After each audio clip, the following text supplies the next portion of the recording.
Welcome to another episode of the Sipping and Tripping podcast, where we connect with amazing people. Today's topic is love, women, and relationships. I am your host, Desmond Black, and the person that's sipping and tripping with me today is a somatic intimacy and relationship practitioner. Through her work, she supports others to move from survival patterns in relationships into deeper sense of emotional safety, trust, and secure connection. She is none other than Miss Natalie Gaglione. Did I say that correct? It's Gaglione. It's Italian, but it's Oh, okay. I got to brush up on my Italian, especially because I cook Italian food. So Well, how are you doing? And how's your week so far? Yeah, I'm really good, Desmond. Thank you. I'm so happy to be here. And my week has been pretty full, actually, but in a good way. There's been Okay, lots of conversations like this, actually, which I absolutely love because I love talking about relationships in a more real and honest way, less right. from a place of just giving people advice and Gotcha. more understanding what happens to human beings when we encounter intimacy. So, Okay. yeah, it's been an exciting week. Yeah, it has. And you and I kept in touch, before today, and conversation's been great. And I think it's safe to say we're both eager to get this conversation started. Yeah. Um, but before we really dive into the conversation, um, can you tell us a little bit more about yourself and what you do for a living? Yeah, of course. So, yeah, the title suggests somatic intimacy and relationship practitioner. So, for those who might not be familiar, somatic is actually a therapy modality coming from the Greek word soma, which actually means body mind. So, a lot of people might be familiar with traditional therapy, like psychotherapists. And Right. in that form of therapy, we call it more traditional therapy. We see a lot of dealing with our issues through the mind or the brain. So we analyze, we look at patterns from our heads. But soma means body mind, which actually we have a mind in our body, especially our unconscious mind. It lives in the body. So somatic is really looking through these struggles from the body rather from the mind. And I work with people around issues around intimacy, but not intimacy the way that we would usually think about intimacy in physical intimacy between two people. It's a Right. lot more to do with actually the intimacy with ourselves. How intimate are we with the parts of ourselves that we keep hidden or that we're uncomfortable with? And then relationships really flow out of that because we're in constant relationship with ourselves. So how do we get into a good relationship with ourselves in order to have good relationships with others, right? So this is kind of the work that I help people do. I bring in not only somatic work but also nervous system work. So Hmm. there's a lot of neuroscience in what I do. I use a bit of what's called Gestalt psychology, which is a way of speaking to the parts of ourselves and having conversations with them. And that is known as parts work, which is another modality I incorporate. So I do actually take quite a lot of these methods to create my own unique methods and help people be not only intimately, deeply intimate with themselves, but have really nourishing, intimate relationships with others. Okay. Okay. I like that. So are you or have you ever been married? I have never been married, Desmond. No. Okay. It's something on your radar, or it's not for you?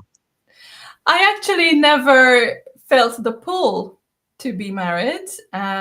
So it's never really crossed my radar, to be honest. No. I got you. I got you. Yeah, it's not marriage is not for everybody. I've had many discussions about marriage and what marriage is in modern society.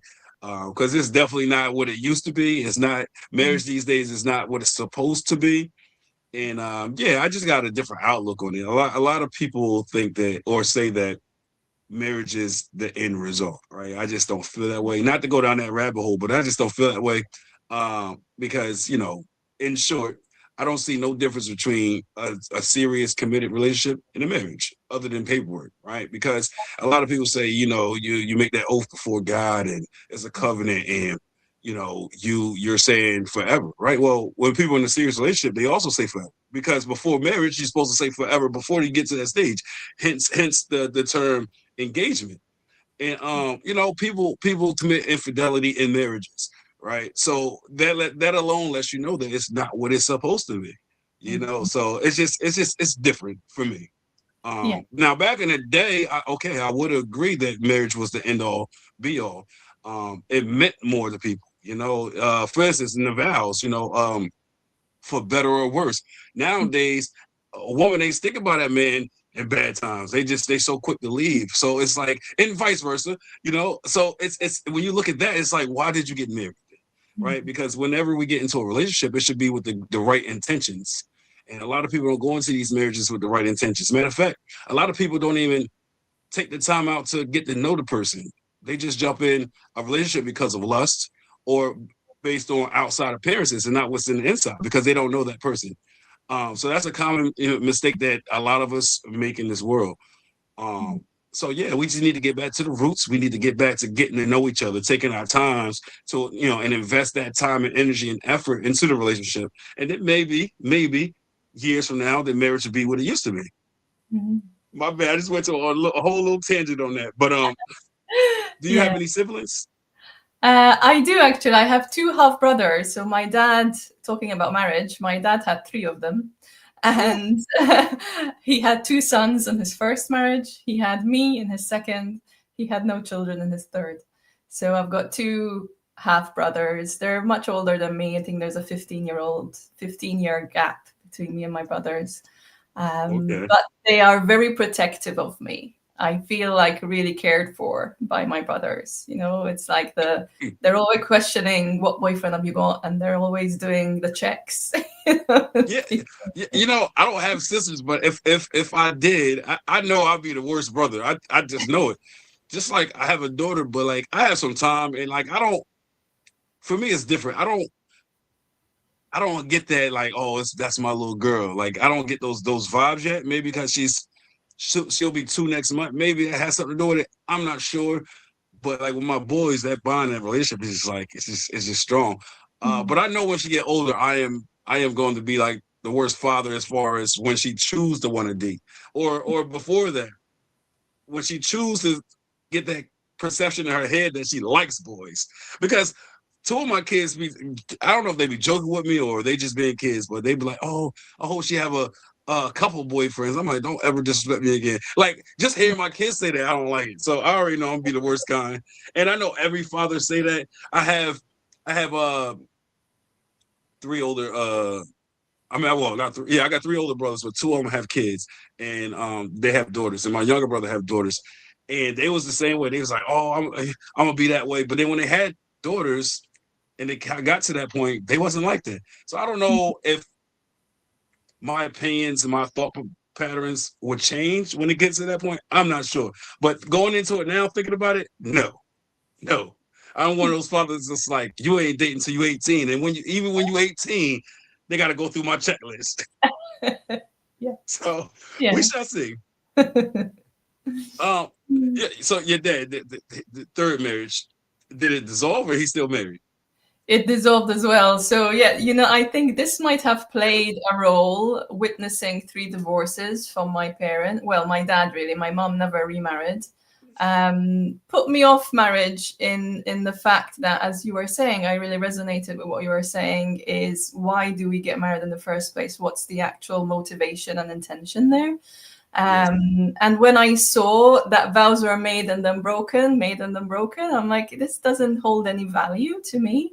I am in a, long-term, deep, committed relationship, which has so much value and so much depth to it, that I don't see, as you said, bringing a written contract in is going to change that in any way, So that might have had something to do with it. And now, bless him, my dad is, on his own again, and he's in his 80s. So I don't know if he'll remarry. I See, this is the thing, man. I think what it is with marriage is this. when you're in a relationship and you're thinking about marriage and you set that as your goal, you say, we want to get married or let's get married. You have something to look forward to. Mm. So it kind of add that extra energy, that extra spice, that extra hair, that extra importance to the relationship. But I think once you get married, now you no longer have something to look forward to. And I think that's why a lot of marriages are not successful, because that's where it starts, I think. Because now you don't reach the top, right? It's almost like if you're in a room and you got the ceiling and then you're trying to reach, you can't. And then as you grow with age, whatever, now you get taller, now you can touch it. Once you touch it, it's like, now what I'm gonna do? And we get content a lot of times in relationships. And just because we living together, we're married, we're growing together in the physical form, but we're growing differently. Like you might have a different career path than me. Now we're living together, but we're living differently, right? We're growing differently. And if you don't ever make every day a practice, spice things up or keep each other relevant, then there's a recipe for disaster. And I think that's the biggest takeaway from a serious relationship in a marriage, right? Because again, you have something to look forward to. Once you get married, you don't have that to look forward to. It's just like now you stagnant, you stuck in the mud. It's like, okay. Now you look at the same person every day. It's like, okay. You know, you got to do things differently. So my hat goes off to anybody that's been in long-term relationships or marriages. My hat goes off to them. You know, if it's a good relationship, that is, you know, a good marriage.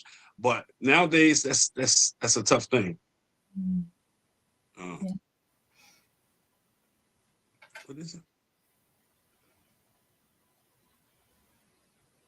Oh, never mind. It was a couple comments about Trump. We're not getting into all that. How did he come in? So where are you from and where did you grow up? So I grew up in a very small island in the middle of the Mediterranean Sea. It sounds quite exotic. It is actually. I have very fond memories and feelings for my home country. It's called Malta. I don't know if you heard about it. It's a very small country, small island. And I lived there until I was 26. And then I moved to Scotland, which is where I am now. And I've been here now for 16 years. And I love it. Scotland is beautiful. I mean, the landscape here is breathtaking. And I really found a part of me here. And now I'm at a precipice of actually moving on. So I am looking at going back to the Mediterranean. But this time I'm looking at Greece as my option for living.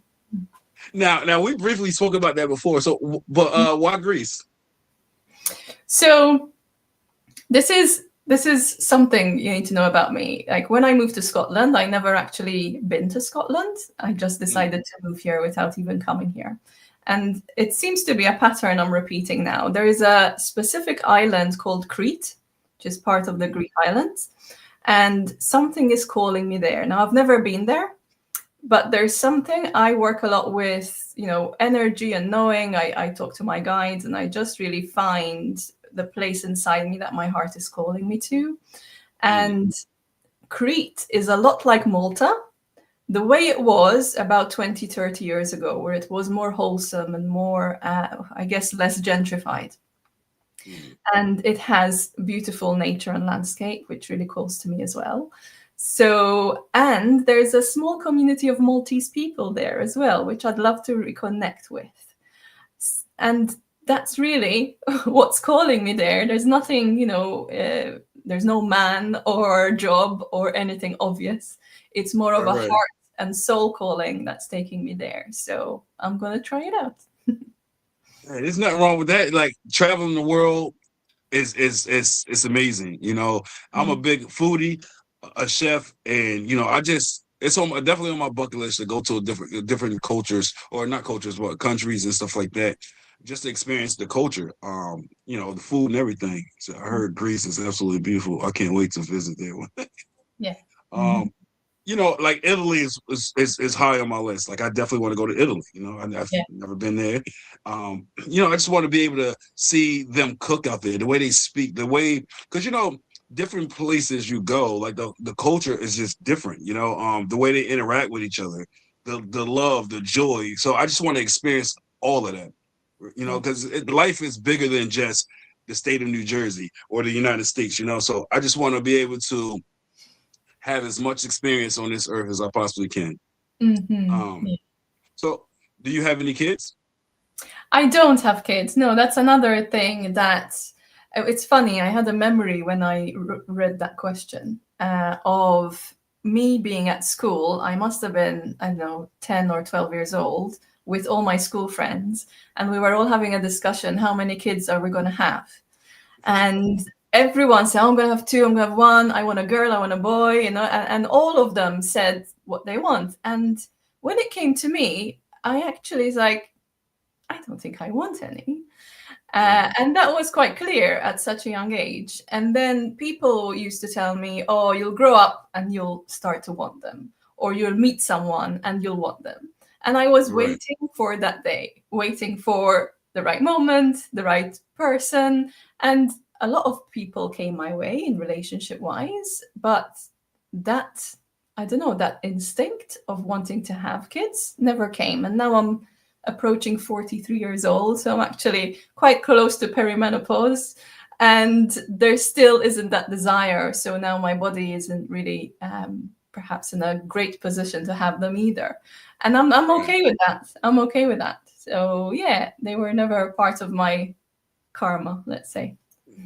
Got you. It's interesting you mentioned the perimenopause, because Sunday I have another podcast, and it's dealing with the perimenopause and the stress and stuff like that women go through, so that'll be interesting as well. So it's but okay, kids are definitely tough. It's hard work, but it's a joy in it, and it's one of the gifts that God gave us, right? For those who have kids, it's a gift, and if people don't look at their kids as a gift, then I mean, something's wrong, Yeah. But it's the most important job in the world.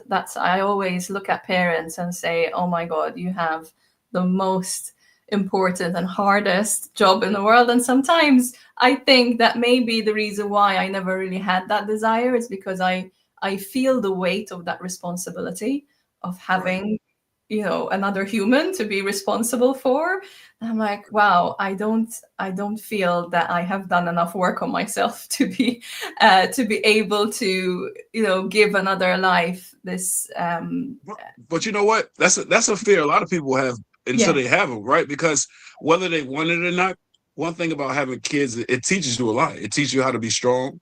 It teaches you how to be selfless, because you don't have any choice. Because if you're selfish and you got kids, it's going to show, and then it's going to be a detriment to you. You'll wonder with a child protective service case or something like that, or it's just a lot of detriment that comes from that. So it teaches you growth, maturity, right? Whether you want maturity or not, it's you have to be mature to have kids, right? And people that's not ready to be mature, they don't have no choice. I've met a lot of people. You ever heard that saying, kids having kids?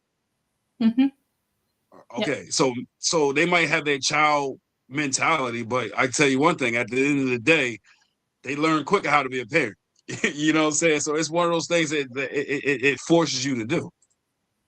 Yes, I mean, there's one thing to learn how to be a parent in making sure your child survives and getting the basics covered. Right. And I guess the way I look at it is more deeper than that, in that we all carry generational trauma, right? We all carry things that we pass on to our children. And because I'm very much aware of that, part of me was like, well, actually, I need to work on this more, because I'm afraid I will pass that on to my children in that type of way. So I guess there's that element as well in what I was trying to say with that. I got you. So are you religious? So I was born in a very heavily Roman Catholic country. So Malta is very Roman Catholic. I was forced into the religion from a very young age. I went to a Roman Catholic school that was run by nuns. It's that, when you see movies, it's like that. It's really like that? It's really like that, Desmond. I'm not joking. An all-girls school run by nuns with uniforms. Like Mm. it is like that. So there was lots of brainwashing, lots of discipline. We were, forced to do a lot of things that, in hindsight, I don't really agree with. As I started to get older and more mature and more inquisitive and curious, I actually realized how damaging that was. And so I took myself out of that culture and that religion. And then I started to explore more with spiritual philosophies, more towards the East, looking at, Buddhism, Sufism, reading ancient texts, learning about karma and dharma and reincarnation and things that are more that I resonate more with. So I don't subscribe to any dogmatic religion, but I am deeply spiritual. Yeah. Okay, that's good. That's good. A lot of people that's come on or that's been listening to me for the last couple of weeks know I just started my spiritual journey almost 3 months ago, and so yeah, I have given myself to God, and I attend church now, and it's just weird because I always said as an adult I would never step foot in church, but here I am. So yeah, so that's that, and like I said, a lot of things have been aligning for me in my life. A lot of things have been connecting in a positive way for me. So I have to look at that as being divine. I have to look at that as a sign from God. And that's moving forward. That's how I look at things, right? Like going to church and giving myself to God has truly changed me. And it's still a work in progress because it's be days where like subconsciously I do things differently and I question myself like, why is this happening? Like cursing. Like I don't have no problem cursing. I'm not saying because I gave myself to God that I want to be perfect. That's not what I'm saying. But like sometimes I'll be ready to curse. I'll be like, ugh. And then I'll be like, why didn't the words just come out? So my older brother and my younger brother like to tell me all the time because they're into the faith. They like to say that's just God. God's trying to show you a different way to speak, which is nothing wrong with that. I like you get more respect with less vulgarity. I know I have people look at you in a different light, and I like that. I do have an image I want to uphold. So everything is built on perception. So if people perceive me as the positive man that I am, and as the intellectual that I am, and things of that nature, the advocate that I am, then I got to stay the course, right? Because I can't deviate from that path because now they're gonna start looking at me like, was that a facade the whole time, right? Yeah. So I don't want that. So I have to uphold my image, and it's a daily practice. So that's that. Yeah. Let me see. So on this platform, I like to conversate, educate, and entertain. And with that being said, we have a treat for everybody that's viewing today. We're going to have a great conversation. And as you can see on the screen, it says, why understanding your attachment style isn't enough to change your relationship patterns, right? Now, first thing is, what are attachment styles, right? So we're going to get into that a little bit. Let me just give the viewers a little definition and we'll just elaborate on that, right? So an attachment style, it's a specific learned pattern of relating to others in relationships, deeply rooted in early childhood bonds with primary caregivers. Based on attachment theory, these patterns influence how adults feel, communicate, and behave regarding emotional intimacy and security. They are generally classified as secure, anxious, avoidant, or disorganized and can shift over time. Now, with that being said, anything you would like to add to that, Natalie? Well, yes. I mean, that's typically how we move through attachment styles. It's a way of understanding how we connect with others. So the labels I call them that are, you're either secure, meaning that you are in a relationship that is a healthy way of relating. You're able to handle conflict, you repair quickly, or you're anxious, meaning you attach really in a way that is chasing someone, or you want, if you feel that attention is not being there, then you go and make sure that you're getting it. And then the avoidance style is more, I feel overwhelmed here, so I'm going to shut down. And I think that's a really good foundation to start to understand some of the ways that we approach relationships. But what I'd like to do is probably slightly pivot the way that we approach attachment styles. So Okay. I see this happen a lot when people hear these labels, right? I work with a lot of women who are very self-aware and very intelligent, high-functioning women that want to know everything about attachment style. And there's this famous book called Attached. Most of the women I work with have read this book, Attached. And, you know, they get saying, I am anxious, or I am avoidant, or I am disorganized. And they begin to identify with the label really strongly. It's almost like, this is who I am in relationships.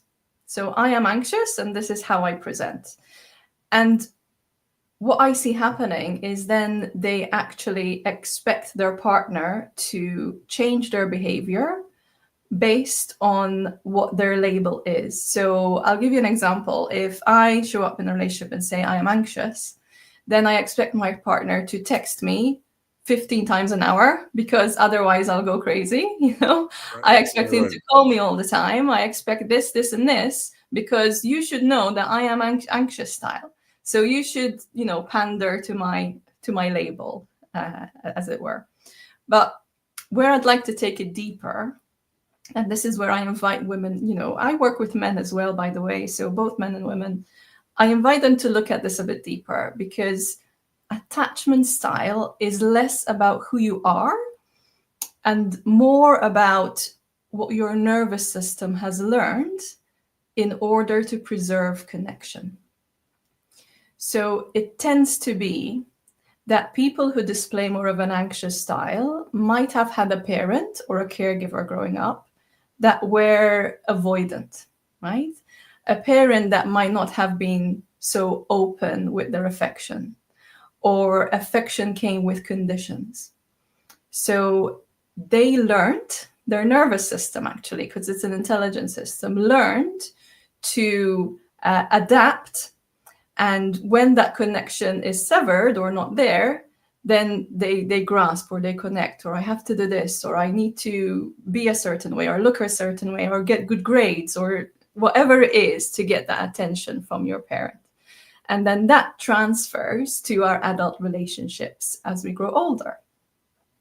And when you look at it from this point of view, when you look at it as a nervous system adaptation, instead of a label of this is who I am, that matters a lot, because then we're moving from an identity to an adaptation, right? So that's very different territory, because one of them is fixed, this is who I am and I cannot change. But the other feels, okay, I can work with this, you know, I can do something about it. And from a nervous system point of view, what's really happening is both anxious and avoidant in whatever, and even disorganized, the body is constantly scanning, right? We're always scanning for cues of safety or danger. And that's done through, you know, our amygdala, our limbic brain. It's also done through neuroception. So before our conscious mind can even make sense of what's happening in our relationship, our nervous system has already come online and started to do the work, right? It is reading, it might be reading your partner's tone of voice. It might be reading their facial expression. It might be reading how they respond to you. Sometimes I speak to my partner and he's looking at his phone and he hasn't lifted his head, and I'm still speaking, and I instantly, I can feel it in my body. I feel contracted. I feel that I don't matter. I feel small. And that's what's happening, you know, that is the nervous system already coming online before you can even say what is really going on here, right? Right. So it's actually these ways on how we experience relationship, whether that's through anxious style, avoidance style, disorganized, it's really how we learned to connect early on in life. Yeah. So if closeness felt inconsistent, or overwhelming or unreliable, then these protective strategies start to come in place. Okay.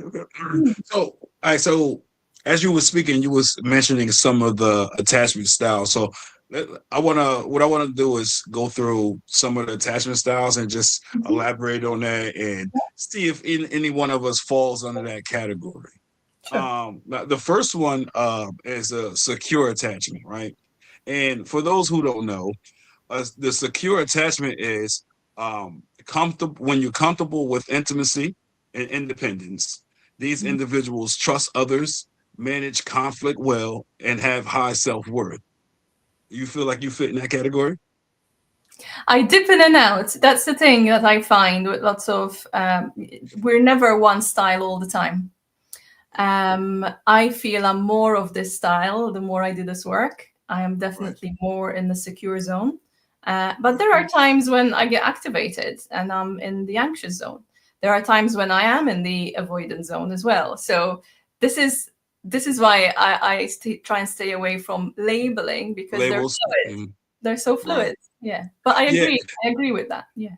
Yeah, and that goes with a lot of things in life. It's hard sometimes where they have what you call it, for lack of better words, they put certain things in a bubble. And they say, which style are you, or which characteristic are you? Just like the 5 love languages. Like, people always ask that question, and I like to tell people that me being me, I think they're all about equal. But if I had to choose one over the other, I would have to say physical touch, right? So it's kind of walking into that realm, right? Like, because as we talk about secure attachment, right? Let's see, am I comfortable with intimacy and independence? Absolutely, right? Very, very like independent as much as I can, right? I have my downfalls. I have my struggles in life, but for the most part, I am very much independent, and I'm okay with that. Like, I actually feel like I thrive doing things myself. But I'm not opposed to allowing somebody to assist me. I just would never ask for help. That's just how I always was. I'm just strong-willed like that, and then I can really desperately need it. My life could depend on it, and I wouldn't ask you for help, right? It's one of those things for me mentally. The way I think is, I think that, you know, it's what's like what's obvious don't need to be said, right? Like, if you see somebody that need help, they don't have to ask for help. You know they need help, right? So just jump in and help them. And if you're not going to do that, I'm just not going to ask for the help. That's just who I am.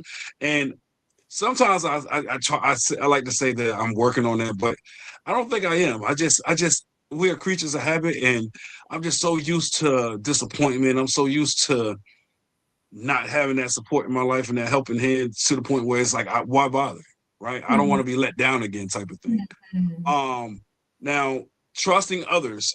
Now that's a work in progress, trying to trust others, because I have trust issues, because again, I've been let down and felt abandoned growing up in life, in my childhood. It's a lot of things in my life that makes it hard for me to trust people. But I am working on that, because I know you have nothing if you don't have trust, right? And that's part of building relationships with people. And I do this podcast, so I do it for a living. I try to build relationships with people. So I have to continue to work on that. I have a abundance of high self-worth, right? So, and I feel like I handle conflict very well. Like, when I was younger, absolutely not. But now, as I get older, at this stage of my life, I think I deal with conflict very, very well. Like, I don't do the whole hostility and the negativity, the arguing. And am I perfect? No. So it's been times that I find myself starting to argue, and I know how to remove myself from this situation. I often say Control Alt Delete. Like, that's what I do. I got to get up out of that situation. So it's hard. So just sticking with that secure attachment. So for the most part, I fit that mold. It's just the trust thing. I don't fit that. Yeah. But the rest of it falls in line with me. So unless you have something else you want to add to secure attachment, I'm gonna go to the next attachment style. The only thing I would add is that the nervous system perspective, because they're not really mentioned. It's not really mentioned here. What I find with people who are in more of a secure attachment style is that they're able to bring themselves back into regulation when they're triggered, because we all get triggered no matter what attachment style we have. Someone's going to push our buttons, and especially in intimate relationships, that's where our buttons get pushed the most, right? Because absolutely, it reaches the most vulnerable parts of us. So what I see with the people who are more secure is that when they do get the activation of being triggered, they're able to bring themselves back, but most importantly, notice what's happening and bring themselves back to regulation. And that's how you manage conflict then, right? You don't manage it through shouting and and throwing things at each other. You do it from a state of regulation. So yeah, I would add that piece. So it took me a long time to get to where I'm at, right? It's emotional maturity, and just the trials and tribulations have helped me get to this point. You have to have that discipline. And when you have that discipline, you start to see, okay, well, I've been doing things my way for X amount of years and it has not been working. So what am I going to do to progress in life, right? Because nobody wants to degress, right? You don't want to go backwards. So as long as you have that wherewithal and you have that determination and that drive, you will succeed, right? Because nobody that's successful in life gets there by not wanting it, like not really wanting it. You got to sink your toes in the dirt and you have to grind it out. And that's how you be successful. And it's an everyday process. You can't be discouraged. You can't let somebody else hold you back or hold you down. You can't allow somebody to tell you you can't do, right? You have to have in your mind that I am capable. And as long as you have that mindset, you will be successful in one way or another, So that's my little spiel on that. So I'm gonna go to the next attachment style, which is anxious, preoccupied attachment, right? That's where you crave high emotional intimacy. You often fear rejection or abandonment and may be perceived as clingy or needy. So I'm just going. Yeah, go ahead. What would you like to say to that? Because I'll probably be longer than you probably on that one. I really don't like the terms clingy and needy, right? Those are very, these are words I hear from women mostly. And I hear them when they come to me initially for help, right? About them being clingy or about the man being clingy? Them thinking that they are needy or clingy. Okay. Because their partner has described them that way. Okay. And that puts someone in a state of there's something wrong with me, right? So I'm doing something wrong here because I'm clingy or needy. I shouldn't have these needs. Right. And that is a huge misconception, and it puts us in a state of, shutdown. Right. So again, because I gave the reflection earlier that we shouldn't see these as labels, but as nervous system adaptations. Right. Typically, someone who is presenting as an anxious attachment, you just read it there, they fear rejection or abandonment. Why do they fear rejection or abandonment? Because most likely they were rejected or abandoned when they were little, usually. Right. Or in a past relationship, whatever it was, but it's somewhere in the past, right? So when your experience of intimacy is preceded by the pain of rejection and abandonment, your nervous system goes into high alert, right? It creates all that it can to keep you safe so that you never have to experience that pain of rejection and abandonment again. And it does it by using what I call protectors. And the protectors are behaviors that we do in order not to feel that pain again. And behaviors can be like, I ask you, when are we gonna meet again? Or I send 10,000 messages a day, like tell me you love me, or I'm exaggerating, but you know what I mean? This is the type of behavior you would see in anxious attachment style. They want to know that their partner wants them and loves them, but once is not enough. They need to constantly know. Because again, now this is not happening consciously. They don't consciously decide, I want to do this.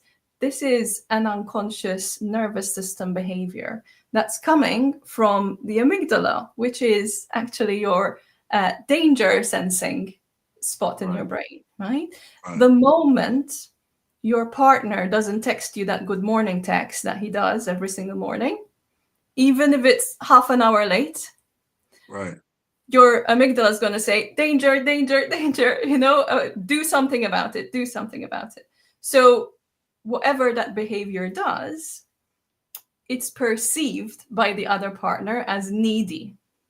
right. But it's not needy. It's actually a bid for safety. Please let me know that I'm safe because I've experienced this pain. I don't experience this pain again. And I'm doing this because I need my system to feel safe again. So that's why, these terms are a bit dangerous sometimes when we use them in this way.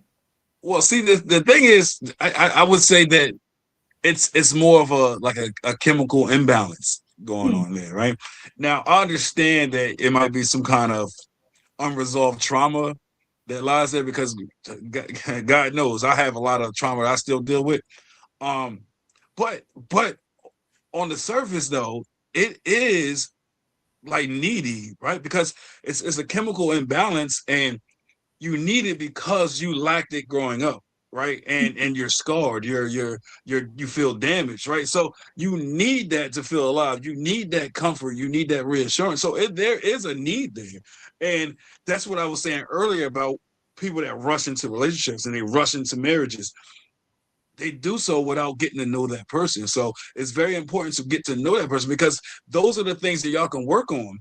So a lot of people, they get in these relationships and they be like, oh, they clingy, they needy. The only people that say that are the people that did not put in the work, did not put forth the effort to get to know that person. Because guess what? If they knew that, they either A, wouldn't have decided to be in a relationship, or they would have B, proceeded with the relationship, but help them and not exploit their weaknesses.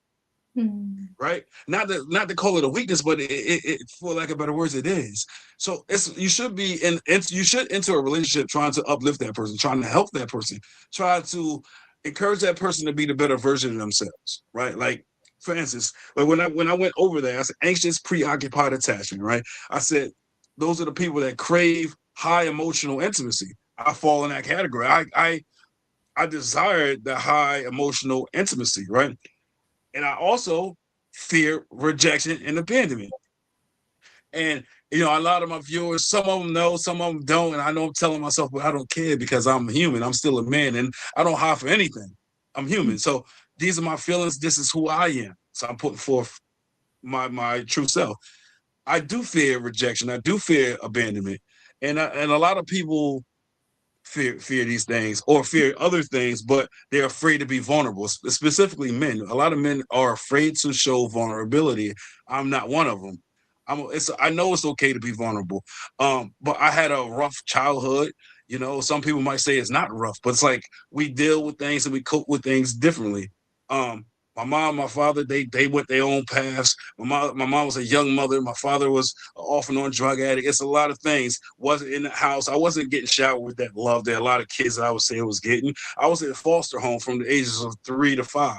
You know what I'm saying? I was always labeled a problem child. I was always labeled a problematic, things of this nature. And I knew I wanted to be successful. I knew I wanted to be better. I knew I wanted to do that admiration. I knew I wanted all this love and affection and attention and all this stuff. But when I was not getting that, it carries over to my adult years. Because when you feel abandoned, unloved, unvalued, or devalued rather, dehumanized at times, when you feel these things, it's like it's exhausting and it's taxing on the body and the mind. And over time, it hinders you. And this is why I advocate for parents to be active in their kids' lives and to be the best version of themselves, because when you yell at a kid, you don't know what that'll do to them long-term psychologically. You don't. So you have to embrace them. You have to shower them with love. You have to make them feel connected and human and loved, right? So again, I fear rejection and abandonment, right? Now, do I think I'm clingy and needy? Absolutely not. Have I been told that before? yes. But in my mind, the way my mind works, I don't see that because I am okay with a comfortable silence. I've been in relationships where the woman hated that. Like, what is a comfortable silence? We in a relationship. Like we could be sitting there, like, and you be talking my ear off. And not saying it's a problem talking to me, but like I don't need that 24/7. Like, or I'm at work and you're texting me saying, "Oh, 5 o'clock I did this, 5:15 I did this." I don't need all that. Mhm. Especially coming home, I'm trying to unwind. I like that comfortable silence. First thing in the morning. I hate the good mornings early in the morning. I hate it. I do. Like it's nothing wrong with it, but I like when I first get up, I like the first hour to myself. Now, granted, I have kids, so I can't be like that with my kids, but like for adults, so I like my first hour just comfortable, just me, grounded, me doing a lot of decompression and self-reflection. That's what I like. So when people have told me um that I was needy or clingy, I'm like, yeah, no, I don't agree with that. Mhm. That's my Yeah. older brother. He also has a podcast. It's faith based. It's called From the Battle to the Glory. So Oh, I want to say this since he's watching. I mean I've told him this before, but like every time I see him, I got to give him a hug because you know him and my younger brother, they always kept preaching the word of God to me, and I was like, I don't want to hear that. I'm never gonna go to church. So when I decided to take that leap of faith, and I went to church, I went to his church. It's an hour drive, but I fell in love with it because I had an amazing experience. So it was good, and so he has helped me on this path, and not just him. He has another guy that be on his podcast. His name is Rodney. He also has a podcast called Dad Mentality Podcast. So them and his co-host Lady T, she's they speak religion over there, and they always was pouring into me. So now I find myself pouring into others mhm. about this religion thing. So it's crazy how God works and maneuvers things in life. Everything comes full circle. Yeah, uh absolutely. Yeah, and well done. Well done for doing this work and recognizing this in yourself. And what you said there actually confirms the point that I mentioned about the labeling of clingy and needy. It's almost like your body rejected that. You were like, no, that's not what I am. But also, right, you're right. right. We all have needs, right? We Mhm. all have the inherent need to be safe, to feel safe in our bodies.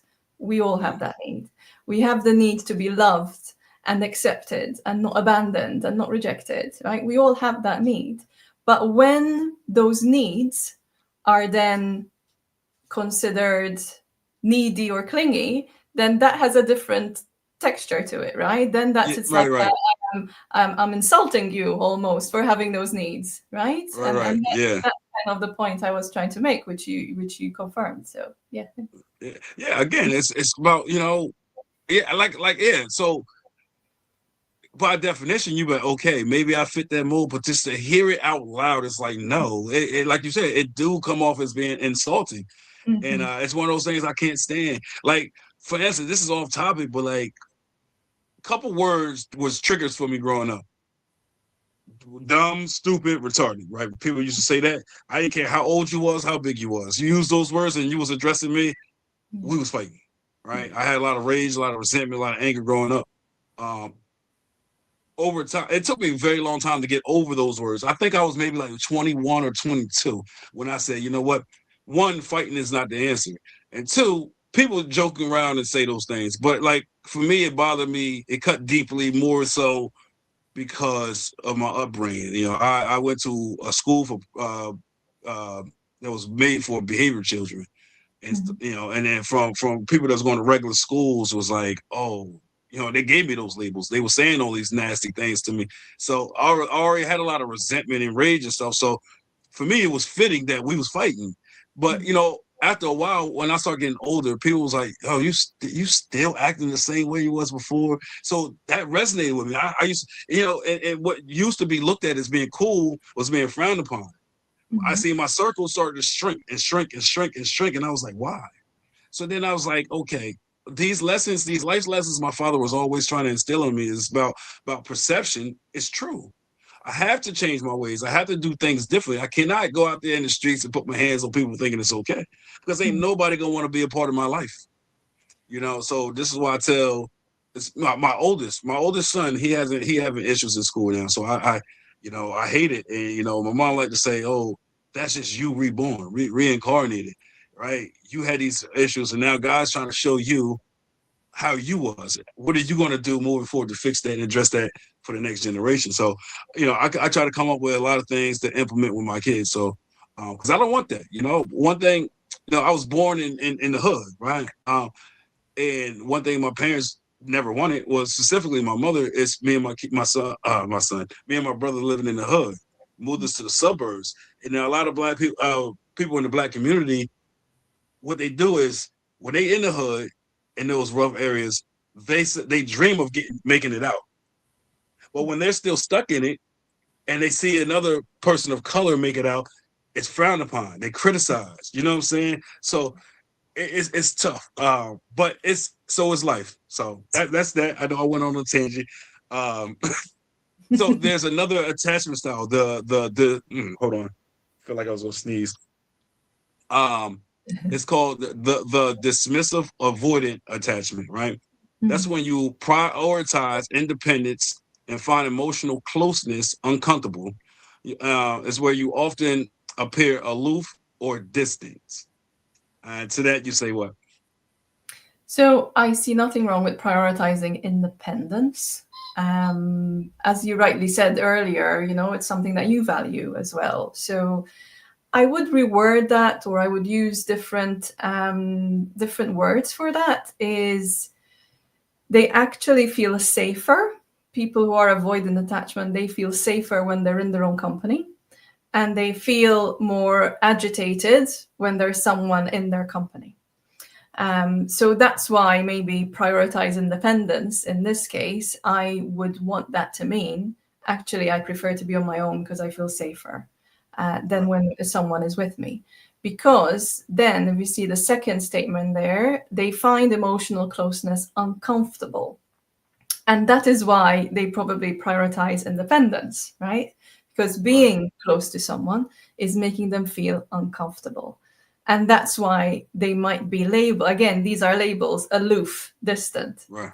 They're not aloof, they're not distant. They're actually, again, their nervous system is trying to protect them. So typically people who, again, I'm not generalizing, but most of the time, people that have these type of behavioral styles or attachment style grew up in an environment where emotions were thrown at them quite overwhelmingly. So to give you an example, I have a very close friend who's more of an avoidant style.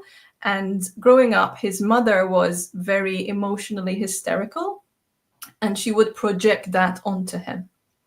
And she would then expect him to manage her emotional turbulence. Right. And that, to a very young nervous system, is too overwhelming, that the only way at that point to survive that barrage of activation is to, I need to shut this down. I need to create a barrier here, because all of this emotional turmoil is coming my way. So they either, not speak or stay in their bedroom or want to be alone, etc.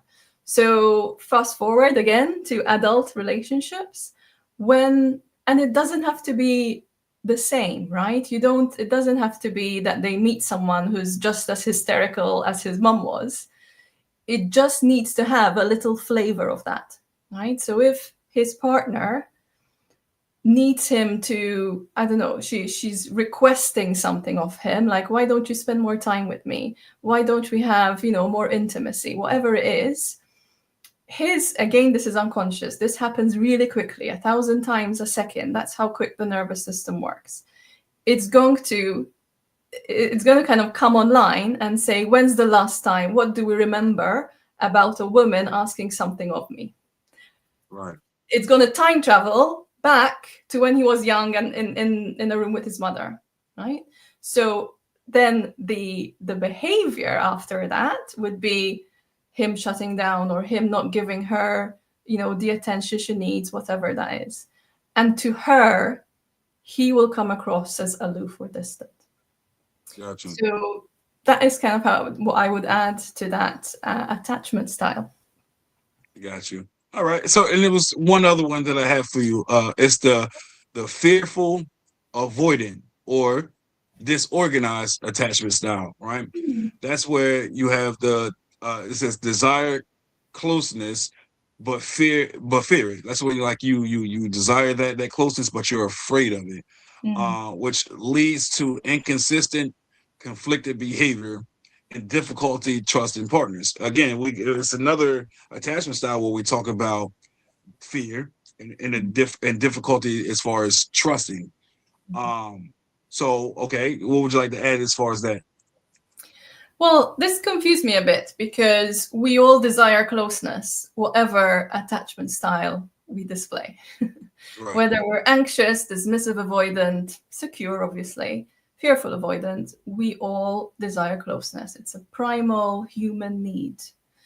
Right. Now, the way we go about it is different, and that's why these styles are here, right? So that was something that I kind of thought, okay, this is a bit confusing for me. What I know to be as disorganized is when you actually switch from anxious to avoidant. And this is actually a style that I display, or at least used to display before I did. Avoidant? No, the anxious avoidant. Oh, anxious, okay. So there is a style called anxious avoidant, which is also known as disorganized. So what that means, I'll give you a real life example.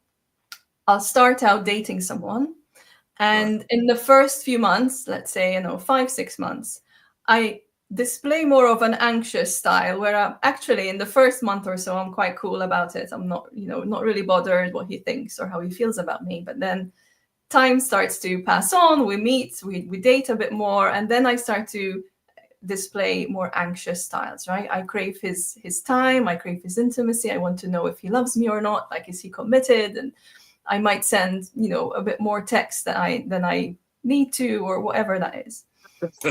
and then he starts to actually show up, right? And he gives me that attention that I'm asking for. And he is showing up, and he wants to meet me, and he wants to do this. And then I'm like, whoa. It becomes a bit overwhelming for me. Overwhelming. Mm-hmm. And then I display the avoidant. Like, I shut down. I don't answer his messages. If he asks me, he wants to meet, I'm like, I'm busy. So that's disorganized, where you switch. And then when I do that, he might pull back. And if he pulls back, I go back to anxious. Why are you pulling back? Right? Yes. And then he comes back, and I'm like, no. So that, to me, is what disorganized attachment is, where you're not kind of, you're right or the other. Yeah. Now, standing on the opposite side, that's very difficult to deal with. I've dealt with women that was like that, and it's so troublesome, right? Because it's like a give and take. And then, like, especially for me, I'm an overthinker. So for me, I'm like, is it somebody else in the picture? Is this just a game to her, or does she only talk to me when it's convenient? So these are certain things I feel like when people recognize this about themselves, that they should work on, because being an avoidant, in my opinion, won't get you so far, right? Because everybody wants to feel desired and wanted, right? So if you give and take, and it's a seesaw, it's a ping pong game. It's just very hard to read a person that way. I mean, I've dealt with women that like you just said, it was the same way, and they might have said, "Oh, I want this," and then when you get close, they like, "Oh my God, you touched me! Oh, did it hurt you? Like, was that inappropriate in your eyes?" No, but it was just weird. And then it's like, that's it. So it's like, it's very difficult to deal with people to that magnitude. It really is. So what will be your? I know this might be a little biased because you say you exhibit it yourself, but like, what could people do when they recognize some signs in themselves?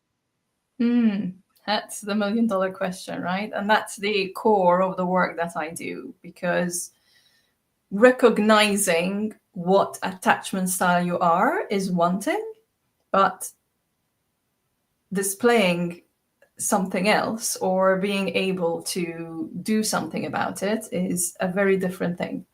So I find this is where a lot of people get really frustrated, because most people, as I said, are aware of what attachment style they are, but somehow they Right. cannot shift it, right? Right. And Mm-hmm. they still repeat it. So I would say that first of all, when they find themselves in that live moment, the moment really doesn't care how much their brain understands about attachment theory. You're actually not in the realm of understanding when you are triggered. Right. You're in the realm, as I said before, of that limbic brain. And the limbic brain means that your thinking brain goes offline. So it's really important to catch the moment when the body starts to react, Right. when you are either feeling anxious or want to run away or avoid it, right? And this is a skill that needs to be learned. It's not something that comes naturally or something that you could read in a book. And this is why somatic work is so important. This is why I bring somatic work in, because it's about recognizing what the body is doing in that moment. So, again, I'll give you an example. If I sent a text to my partner and he hasn't replied, I start to feel a contraction in my chest. My heart rate starts to go up. I don't know, my palms start to sweat. I start to overthink. Maybe he's with someone else, or, maybe he's doing something. Maybe he doesn't want me anymore. Blah, blah, blah. All of that, usually we bypass that and we go straight to the behavior. Okay, I need to text him again. Or I need to see if he was online. Was he on Instagram? Like, was he sharing stories? Whatever. Oh no. You Oh want to no. you want to know what he's up to because he hasn't replied to my text, right? By then it's too Oh. late. By then you have already bypassed the somatic signal, the signal your body is giving you, because now you're in behavior. So this is where the work comes in, is how do you notice these physical sensations and then you pause. It's finding that gap between what you're feeling, and it's uncomfortable, right? It will be uncomfortable, and not reacting or not giving into the behavior. And actually then saying, this is a younger part of me. Or I like to say, how old is this part?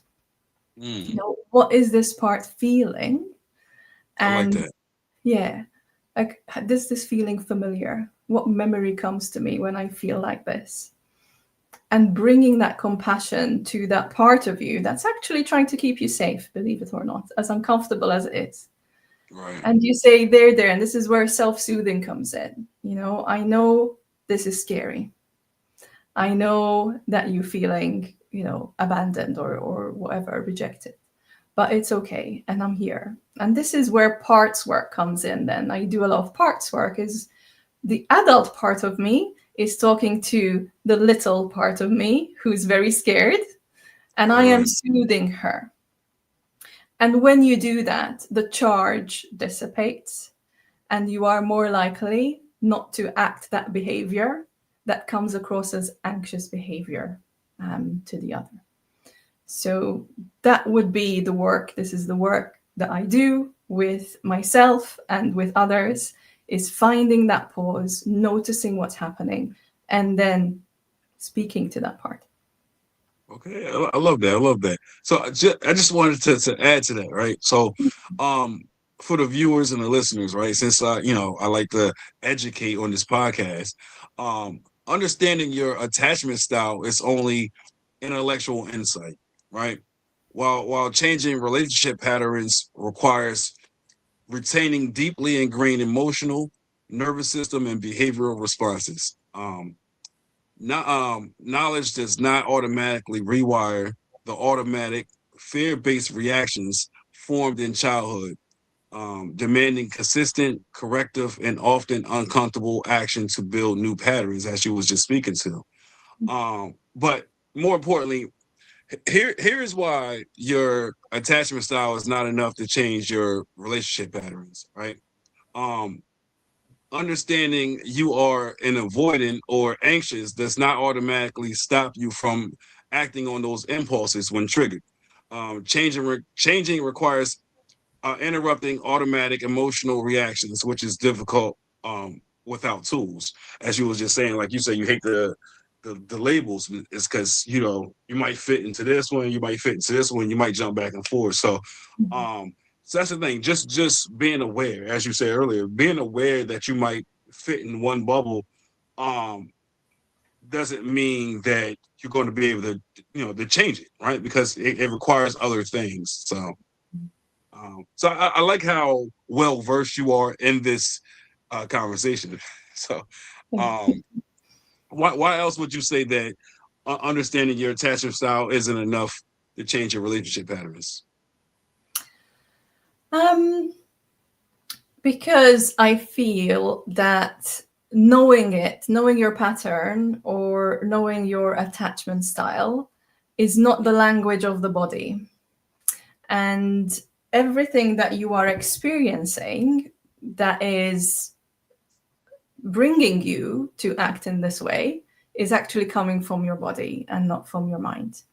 And by that, I mean that it is more of a visceral, almost primal intelligence, and that's our nervous system. And it works so fast that our mind cannot really catch up with it. So what I tend to notice a lot with people I work with is that, and I specifically actually work with people that have done a lot of research already, that know their attachment style, in and out. They know their patterns. They've read so many books, and they're like, I've went to courses and I've done this and I've done that. But then my boyfriend didn't show up for our appointment, and now I am spiraling and out of control.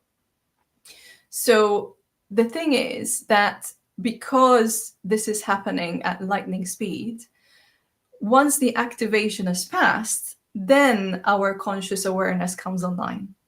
And then they start to say, why did I do that? I should have known better. And this is the moment people start to doubt themselves.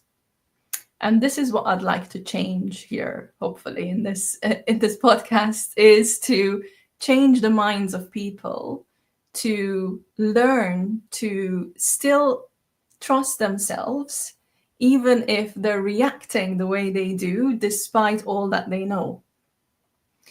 Because when that happens, we think, well, what's wrong? I should know this. Why I'm still acting that way? And the reason is there's another part of you that's actually coming online at that point, and everything that you know is switched off. Right. So the work isn't just understanding your attachment style. It's building enough capacity in your nervous system that when the protectors come online, by protectors, I mean all the behaviors that you do in order to maintain the connection, right? Whether that's sending the extra text or shutting down or whatever it is. Can we build enough capacity in our nervous system that when these behaviors come in to try and save the day, that you don't have to completely let them take over? That you can say to them, oh, hold on a minute.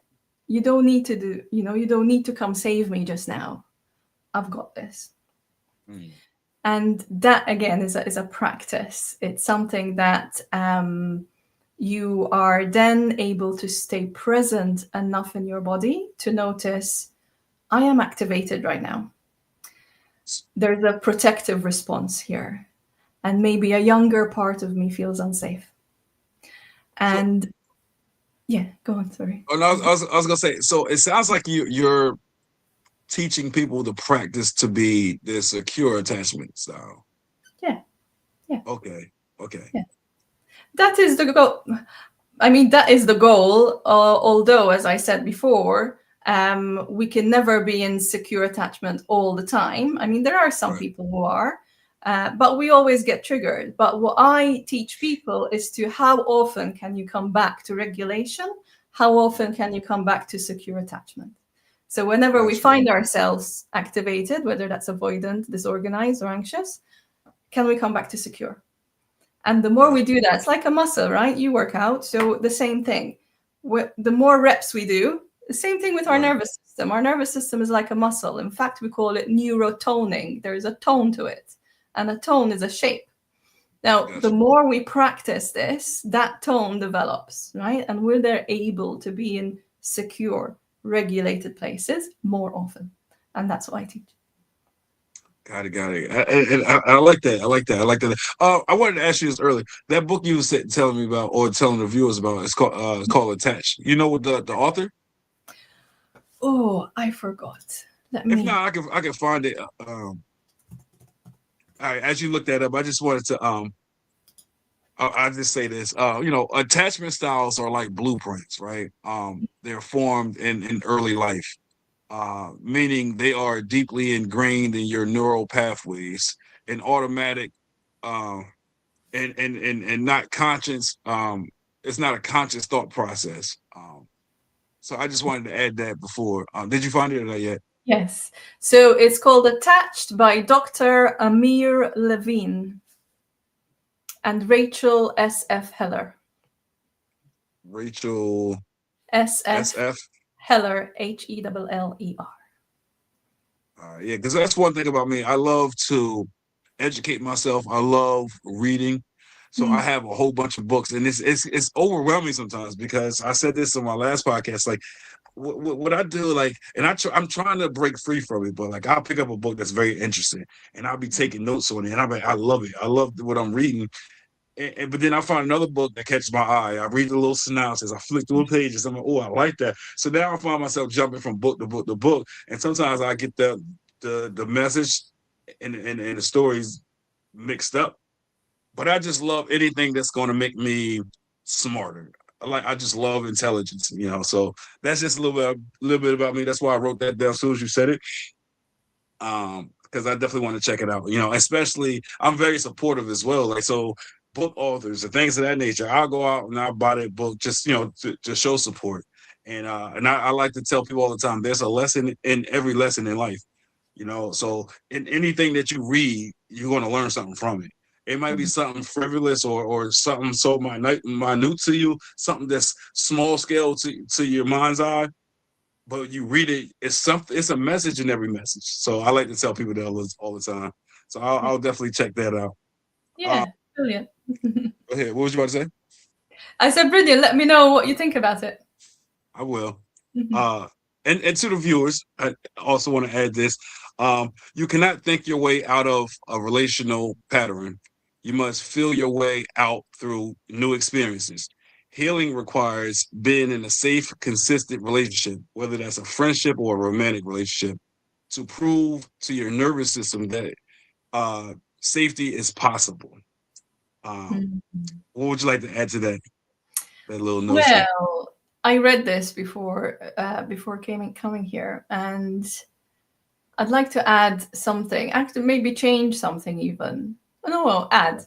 Yes, healing does require being in a safe, consistent relationship. Right. It doesn't need to be with someone else at first.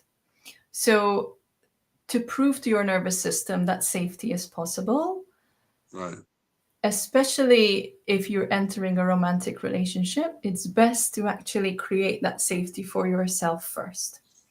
Right. Otherwise, there's a risk of becoming codependent, because then your nervous system can only feel safe when that person is around. And if that's the case, then you're going to crave them and want to be around them all the time. And then when you're alone, you're back to being anxious, right? Or unsafe. Right. So this is what I kind of wanted to add to this, is that part of the healing process is actually cultivating that safety within yourself. And this is where, again, I love parts work, because parts work really takes all these little pieces of us and creates relationships with them. So you're never alone. There's so many parts of you. You're always with company within yourself. Right. And each one is going to provide safety for the other, right? Especially the parts that are centered and grounded, the parts of you that are secure, and the parts of you that are, strong. They can actually help the parts of you that feel weak and vulnerable and scared and anxious and all of that. So this is why I work with individuals. I actually don't work with couples. I work with one-on-one to help them cultivate this inner safety within them, so that once they're safe within themselves and then they meet someone, then they can create safety together, right? Without it being codependent. So that's kind of what I wanted to add to that. I got you. And, you know, to add to what you were saying too, like, you know, that's another thing I often tell people. It does start with self. Everything starts with self. But sometimes, you know how, I don't know if you've been to therapy or whatever, but one thing, and I had several different therapists in my life, but one thing they always say is, you know, find what grounds you, right? So even though everything starts with self, you have to have a relationship with yourself first before anything else or anybody else.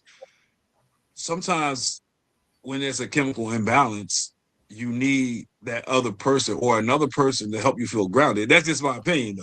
You know, because sometimes it's hard to do things yourself, or if you can't figure it out, you constantly find yourself stuck in the mud, and you're trying to figure it out, but you can't. Sometimes you need another person to feel grounded. Now, I understand what you were saying is you don't want them to be dependent on that person, because when that person disappears or that person's not available, then now you're spiraling out of control. So I understand what you're saying, but like that's why life is so complex and difficult. But sometimes people do need the other person to help them be grounded, you know? Oh, completely. I completely agree. So, what you call chemical imbalance, I like to call nervous system toning. It's the same thing. You can see it from a hormonal and chemical point of view. I see it from a nervous system point of view, but we're talking about the same thing. But if you think of nervous system like a frequency tone, you know, the frequency forks. Yeah. When you hit one and you have another in the room, it resonates at the same frequency. And I see nervous systems the same. So that's why it really helps. It's called co-regulation, believe it or not.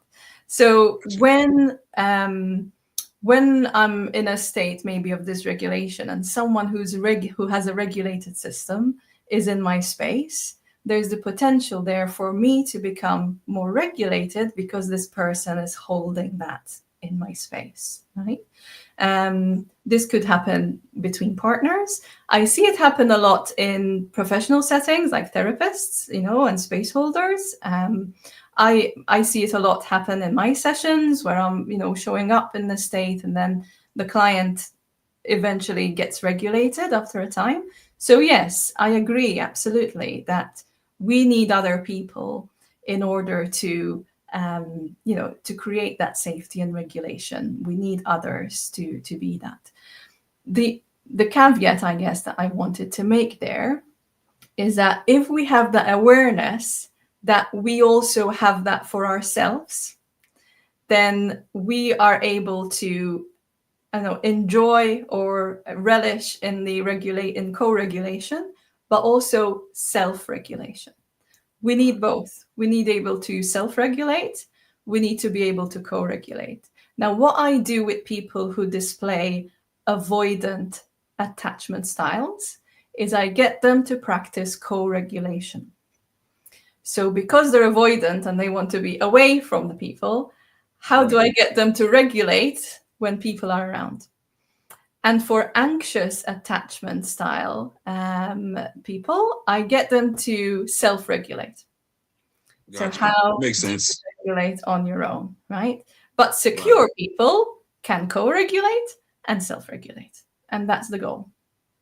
Gotcha. Okay. I like that. And that's why I like these kind of conversations, because it allows me to exercise my mind a little bit, right? And get insight. And that's what it's all about. It's about educating people, uplifting people, you know, and encouraging people. And you know, and that's always the hope when I have these things, you know, just not just for myself, but anybody that's viewing it.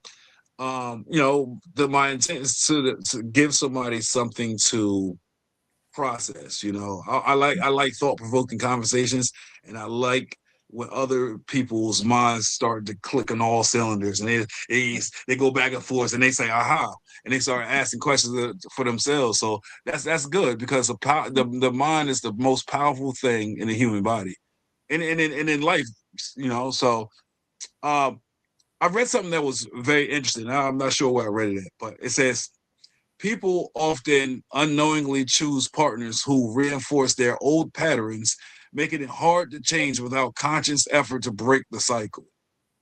What do you think about that? um, hmm. I I believe that's for a purpose. Now, this I might get a bit more esoteric on this point. Oh, my cat has joined the conversation, by the way. It's okay. It's a big cat, a little cat. It's quite a big cat. You can only see his tail right now. It's his feeding time, so you might. So I believe we.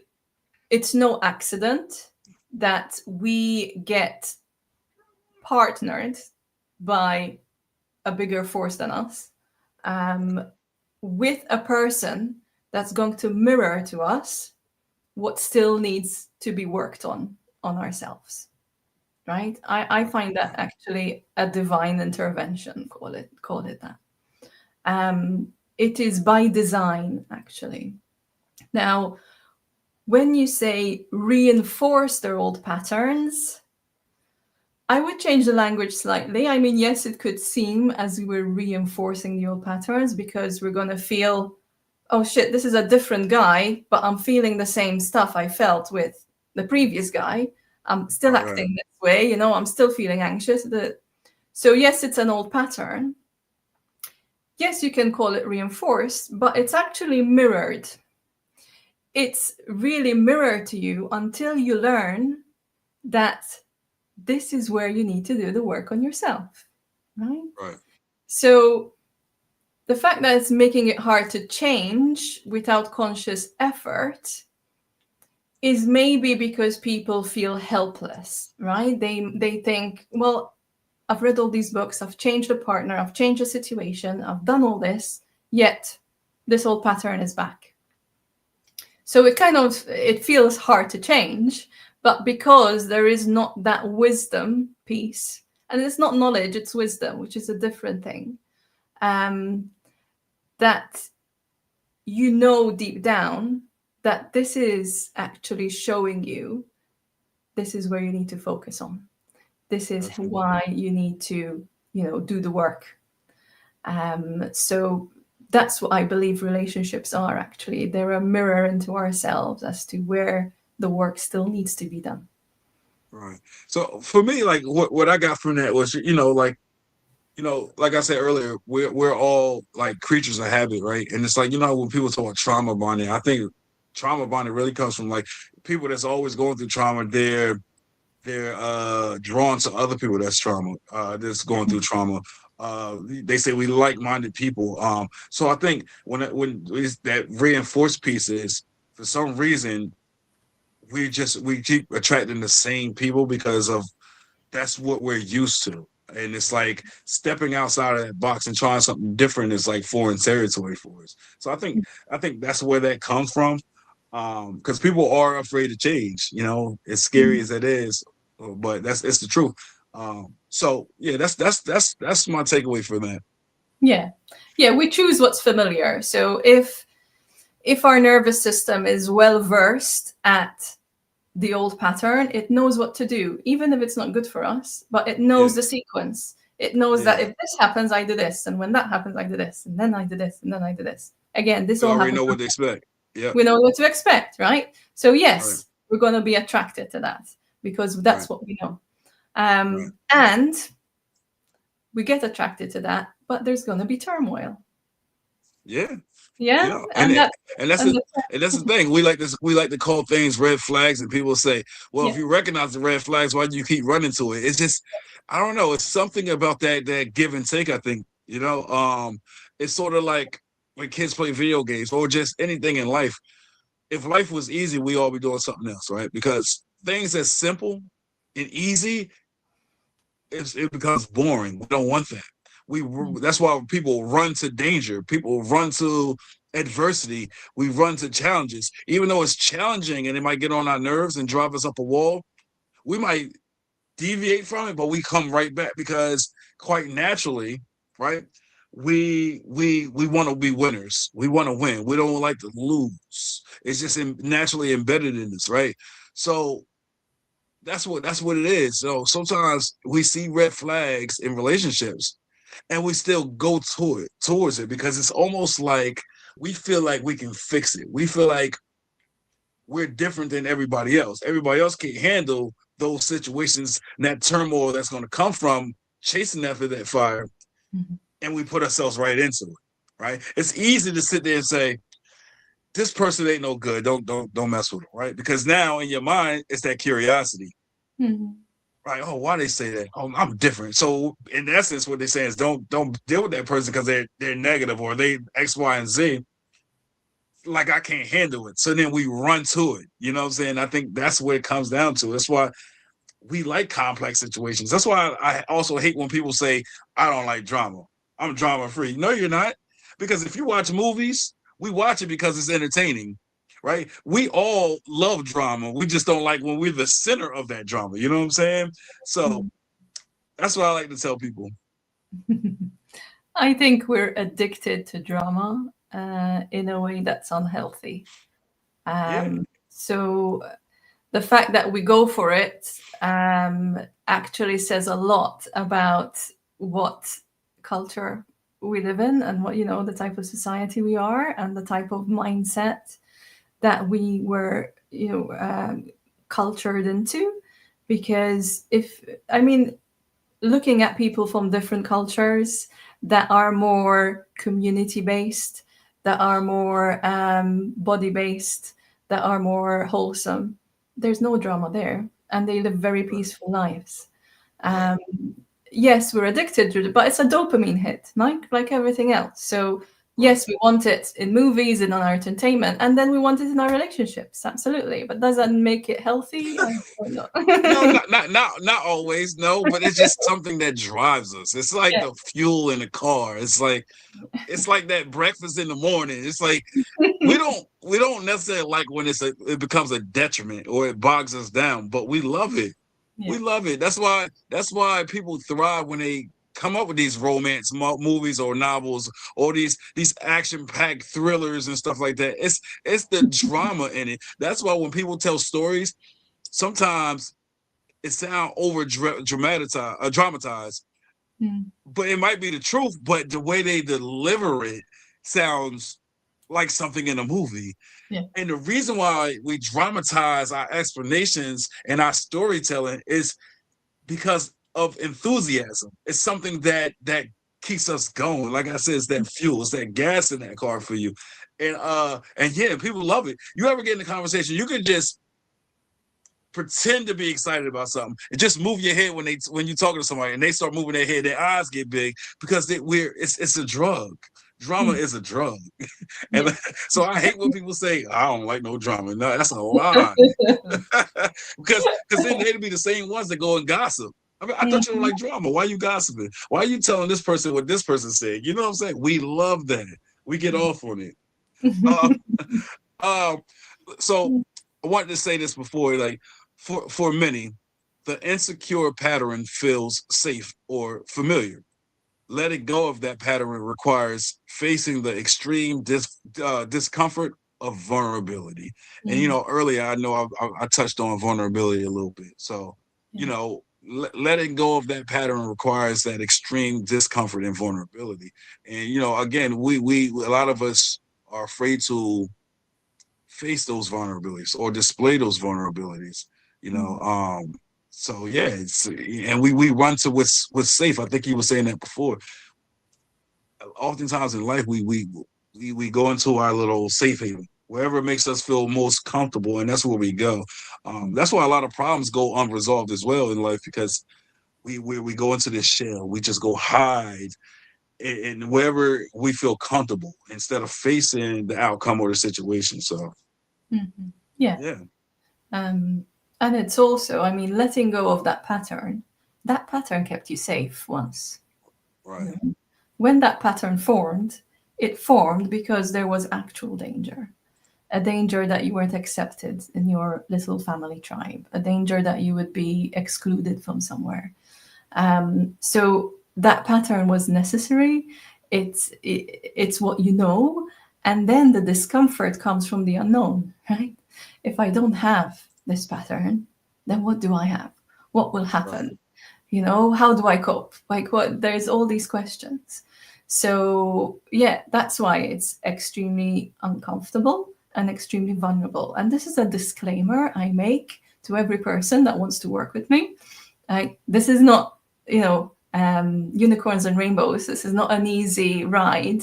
This will be uncomfortable at first, and you will need to Right. be vulnerable.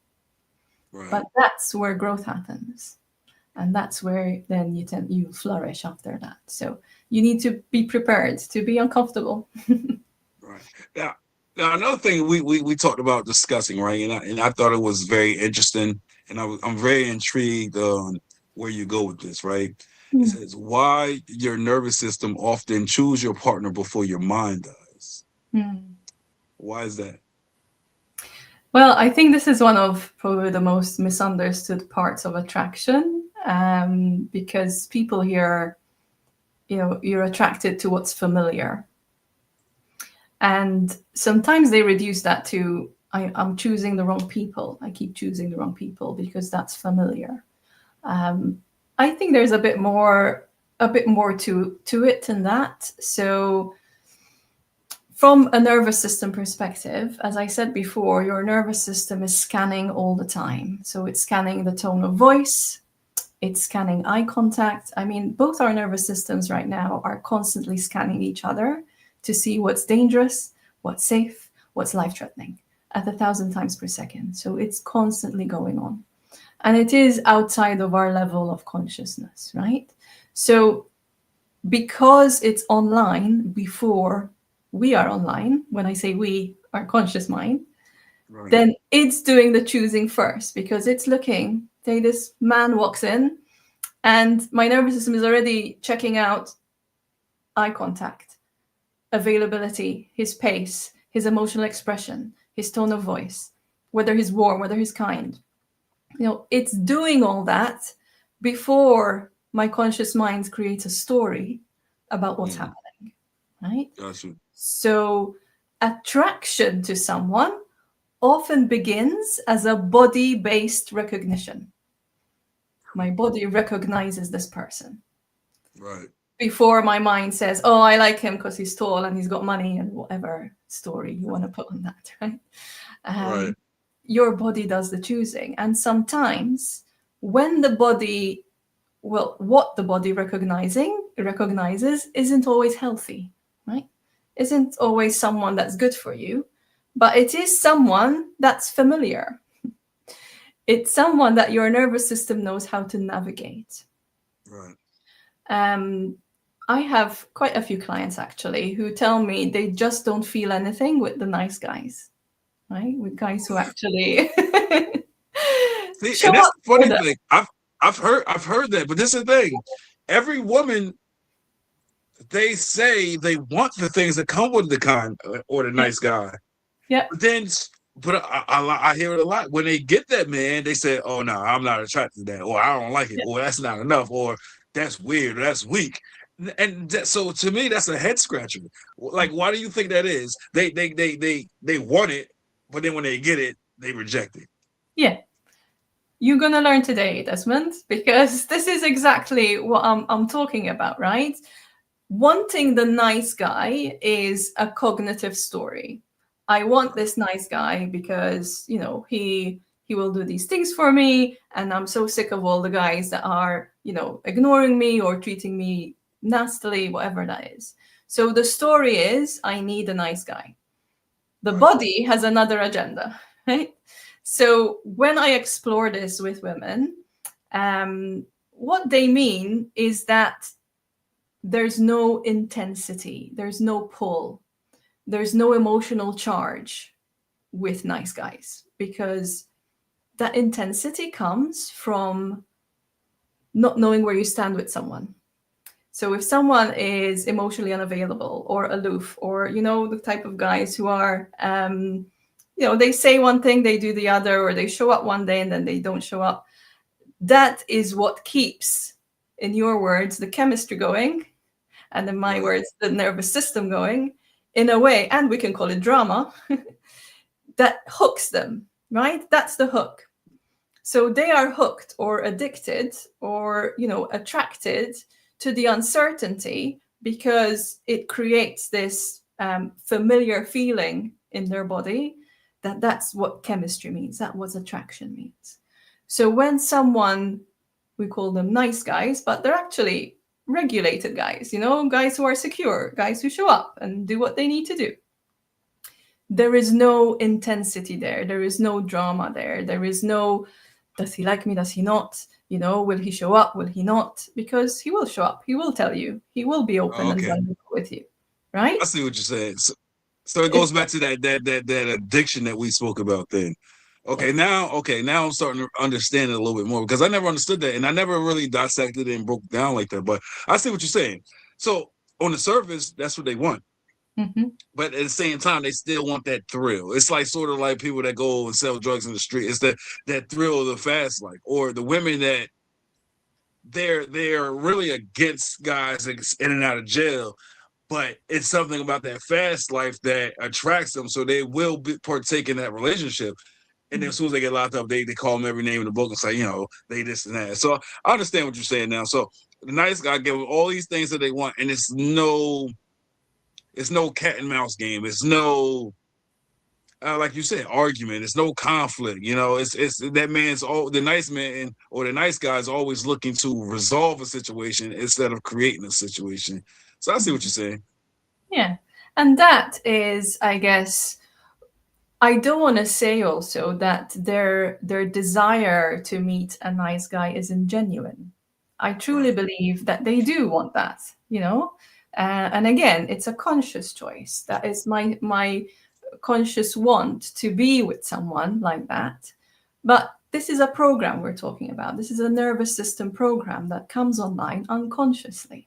So we cannot, judge these women, and men do it too, but we cannot judge them in a way that, oh, you say one thing, but you want another. You're so contradictory and this and this and that, because both are true.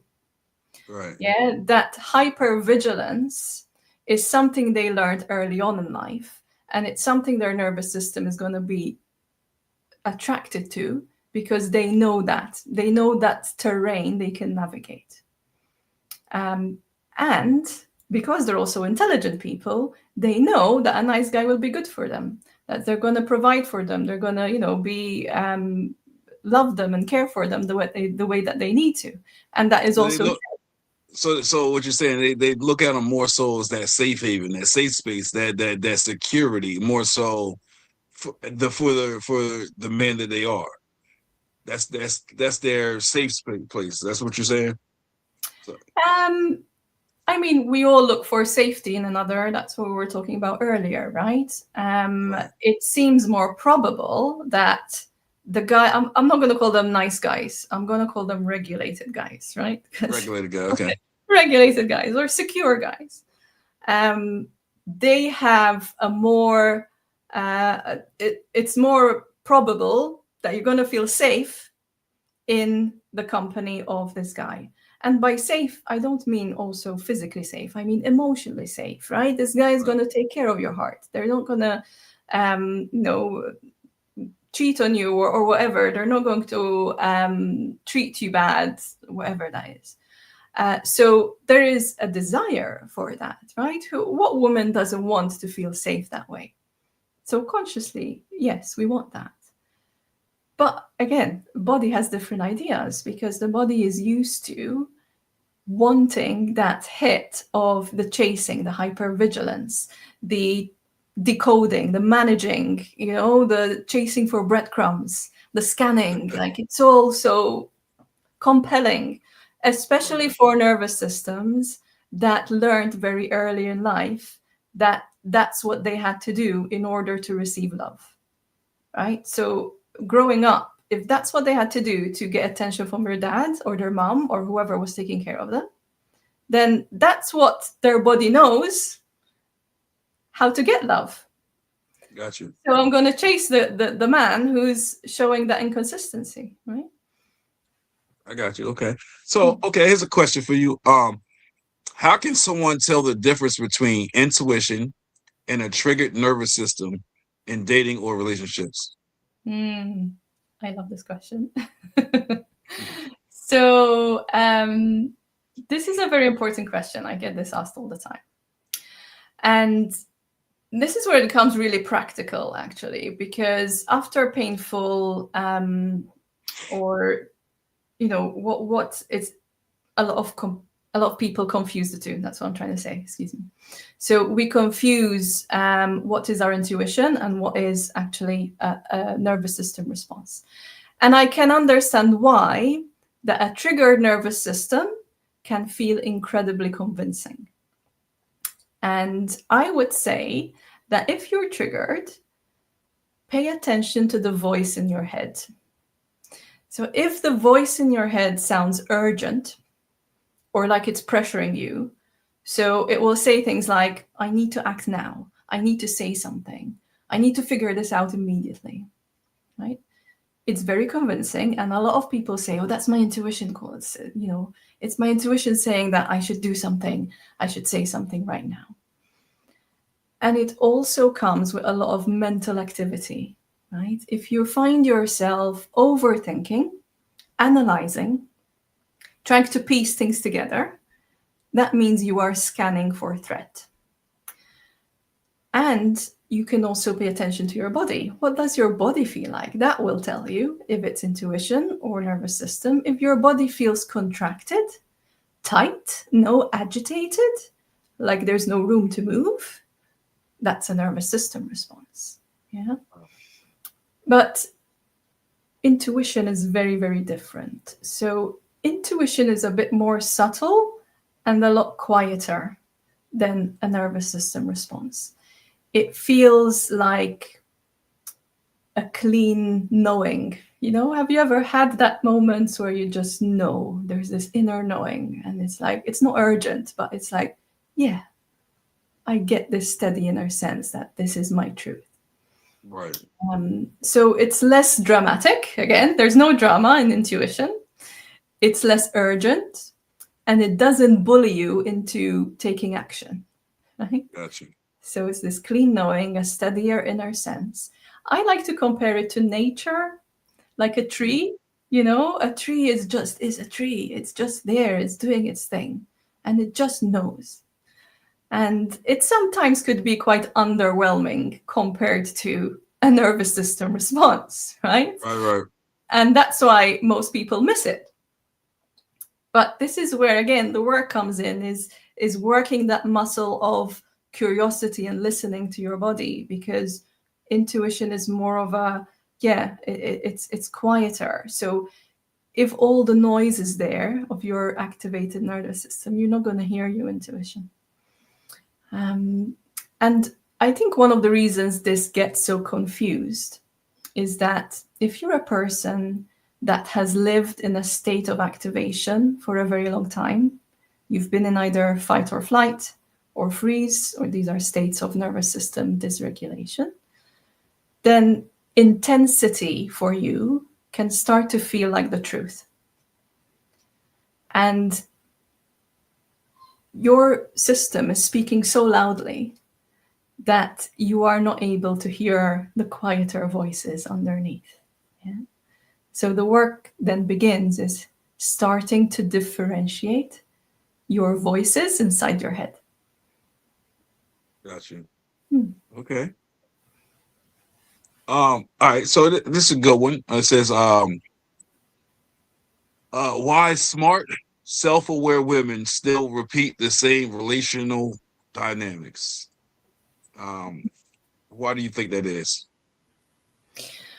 I guess it's the same reason we were talking about that knowledge alone when we were talking about attachment styles.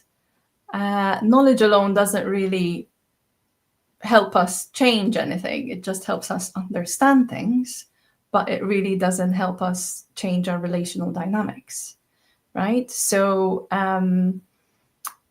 relationship is very different than any other areas of life because, as I said before, it's where it triggers us the most, right? So these women, again, this is the type of women I work with, right? Very self-aware, very high functioning, very intelligent.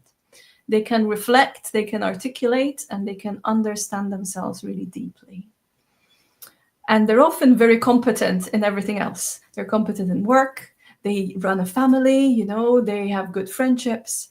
And then when it comes to love and relationships, something happens there. And, you know, they feel really helpless at times. Right. So I think what's important to understand is self-awareness lives at one level, but relationship patterns often lives deeper in the body. And that's why I make the distinction between cognitive relating and somatic relating. They're very different. And that is why I see a lot of people stuck in the cognitive place. And that's where we then continue to repeat the patterns, because we haven't looked at what's going on in our bodies and our nervous systems and what that's actually almost enforcing the pattern to repeat itself. Okay.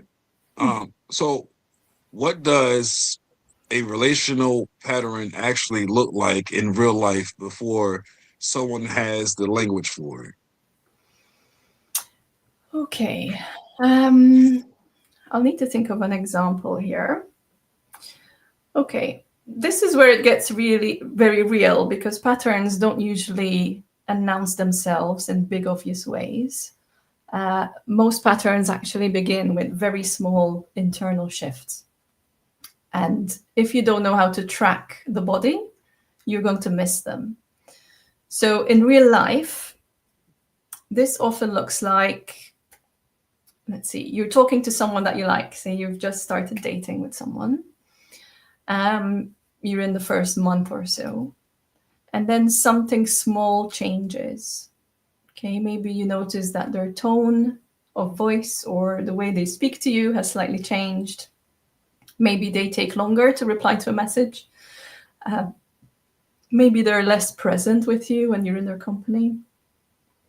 And there is a moment right there and then when that happens, and it happens very fast, where your nervous system shifts. I'm going to say something that most people are quite surprised about, but it's true. Your nervous system can time travel. And I talked about neurotoning earlier, right? It's the tone or the shape of your nervous system. Now, when we are triggered by something, like what I mentioned, maybe someone's not present with me, I get triggered, and suddenly my nervous system is back in, 1992. Because in 1992 is when the first time something happened, when my parent wasn't present with me, and I felt that pain. So the tone, the actual shape and tone of the nervous system changes at that moment in time when that happens, and that happens very fast. So your stomach might drop or your chest might tighten. And the body changes before your mind can fully understand why. Okay. Now, this is the beginning of the pattern. And this is what most people miss, because most people think that the pattern is actually the behavior. Okay, the behavior might be, I don't know, maybe you shut down or you stop telling your story to this person because they're not listening. Or you go inward and you feel really, shit about yourself. Or, I don't know, or maybe you might fight back and say, hey, why aren't you listening to me? Whatever it is, people think that's the pattern. But the pattern happened way before any behavior starts to come online. Okay? So I think this is what I really wanted to, make clear, that it's all about noticing the reactions in your body before the behavior and practicing that pause, because that's when you can start to find where the patterns happen. So I always say pattern starts before the behavior. So it's not the 10 messages you send or the argument that you make. It begins the moment that your body shifts or time travels, and your attention then is not on yourself anymore, it's on the person, right? You almost leave yourself and you're focused on what that person is doing or not doing. And if you can catch it, if you can catch the moment before that happens, before you leave yourself, then everything changes. That's when you can start changing patterns. Okay. I hope that answered the question. Yeah. It was good. It's good. Like I said, you're well versed and knowledgeable. I feel like you're a great speaker. So yeah, it's good. Um, so I have another question for you. Yeah. What should someone do in the moment they feel triggered with a partner rather than after the damage was already done? This is such a practical question. I love these questions because this helps listeners to go, oh, there's something I can do after this. There's actually something I can try. So it's probably one of the most important moments because this is where change actually happens, right? So once the pattern has fully taken over, so once you've sent that text or had that blow up or shut down, whatever it is, then it's really harder to work with, right? You're actually doing damage control at that point. You're not changing a pattern, you're controlling what the damage was. Right. So the first thing I always say, this is the sacred word that I say 1,000,000 times a day, is pause. And it's a simple word and it's a simple act, but it's it can be challenging to do. But that's what I encourage people to do. So it's pausing or noticing. I'll give you an example. So something happened and I feel the jolt of it, right? And instead of acting, I stop, I pause, I notice, and I say, something in me just got activated, right? Just that tiny moment of recognizing I'm activated, that's where it matters, because that's awareness. Because now you're not completely fused with that behavior, wanting to do something. This is now coming back into the body. So I would ask questions. I mean, this is a process I do all the time, right? It's not, I don't just teach this, I live this. So I get activated. I'm like, okay, what am I actually feeling right now? And I name it. I feel a tightness in my throat. I feel my heart beating fast. I feel my stomach drop. What impulse do I have? What do I want to do now? I want to throw the phone at his face or whatever it is. Like, what do I want to do? And notice. That's the impulse. Right. Now, if you skip this step, if you skip the noticing and the pausing, you're going to go straight to behavior and you're going to throw that phone at his face. And then there's going to be repercussions, right? And then the damage control. So this is really one simple thing you can do is pause and notice, because your nervous system is in survival at that point.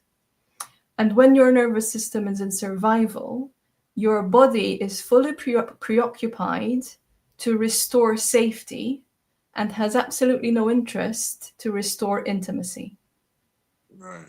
So there's not going to be connection between you and your partner. Your only focus at that point, how do I get safe again? How do I get safe again? So communication in that moment is not going to be about connection. It's going to be about how do I reduce the threat? And maybe throwing the phone is how I reduce the threat. So this is what I mean. Can we pause? Can we notice? Can we name what we feel? And maybe then you can actually express a need that you have. I mean, this goes a bit further. It takes practice, but you can actually say, I need a moment now. Right. So it's a couple. Oh, I was going to say, there's a couple words that you mentioned there. I just wanted to touch on, right? So you said pause, right? So everything has to start with it. You have to take that moment to pause, right? To gather yourself. And I think that's where, the whole active listening part comes from in relationships. Because once you pause, you allow them to speak, then you wait your turn. And I think that at that moment, when it's your turn to speak, that's when you state the obvious, or you state what triggered you, and then you work from there. So a lot of people, they just jump right into the fire. They know they got triggered. Now they want to try to defend themselves to find that safety that you were speaking about. So you have to pause, like you said, listen, right? Because when you cut people off, now you're just creating more conflict. You're adding fuel to the fire. So listen. Once you have a moment, like, listen, this bothered me, this triggered me, and then you just work from there. Because at the end of the day, if that person is not going to be receptive to that, then that's not a person that should be in your circle anyways. right? And that's how you effectively communicate in a healthy way.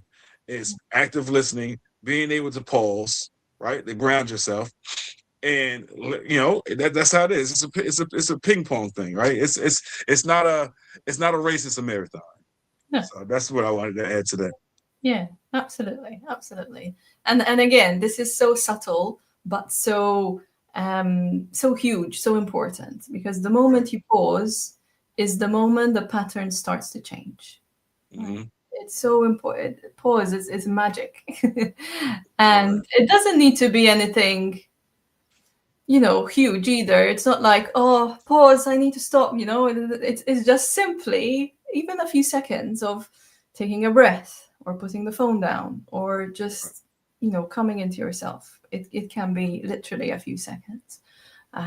So yeah, what you said was good.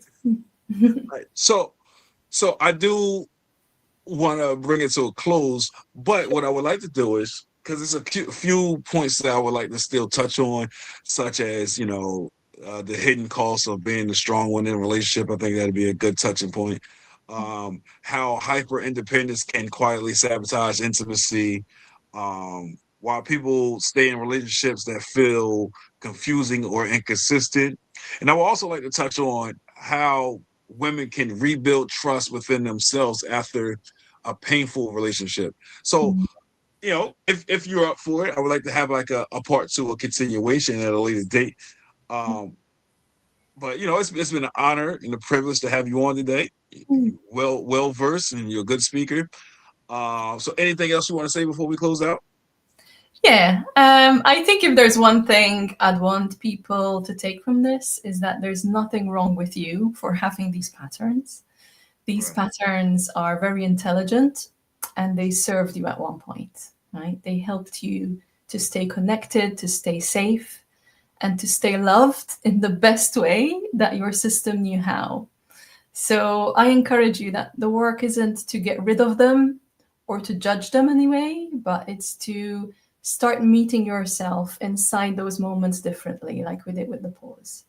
So it's to understand what your system is doing, to recognize when behaviors start to take over, and to see the more vulnerable parts underneath all that and stay with yourself. And because that's where change actually happens. So it's not in theory, but it's in the moment that you come back to your body and you stay. Well received. I meant to ask you before, do you have your own podcast, or you? I don't yet. I would love to. I wish I had a team of people, because I'm only a one-man band or one-woman band, and I'd love to have help, because I would love to have my own podcast one day. Yeah. See, we in the world of technology and social media, so trying to find a team, that's a strong source or reference point as far as finding that network and that community. I mean, I've networked a lot and found a lot of community in doing this podcast thing, because I like to tell people, most people that come on as a guest become like family to me, because they still keep in touch. Like 2 years ago, I got people that stay in touch with me, send me a text here and there, right? It don't have to be every day, but it's meaningful and impactful to me, because this is 2 years ago. We didn't even know each other. We did a podcast, and then they keep in touch. Hey, how you doing? Blah, blah, blah. Whenever you come to my state, I got you. I'll show you around. So I appreciate that. And that lets me know that I'm doing something good or doing something right. And it brings comfort to me. Like, I take solace in knowing that people enjoy hearing me speak. I take solace in the fact that, like, I touched many lives, and then that I brought value to their lives. So, I enjoy all my guests that come on, and all guests are welcome. As you can see, I talk about any and everything that brings good conversation or good content. So here we are. So, yeah, that's going to conclude today's episode, though. I hope everybody was inspired. They got something from this. I hope you gain a little bit of wisdom, a little bit of knowledge from Natalie, because she is well educated. Continue to like, share, comment, and if you haven't already, subscribe to the channel, and continue to support me. And I appreciate everybody. So without further ado, I'm gonna let everybody enjoy the rest of their day. What time is it? Where you at right now, Natalie? It's 4:15 in the afternoon. Okay, see, it's 12:15 here, so it's a little difference. But all right, I'm gonna let you enjoy the rest of your day, and like I said, we can reconvene at a later time and have a continuation. Again, it's been an honor and a privilege. It is still the month of March, so it's Women's History Month. So I want to give you your flowers and give you your praise and your thanks for everything that you do and everything that you contribute to the world and society as a woman.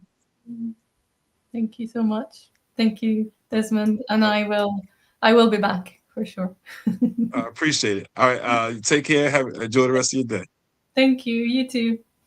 All right.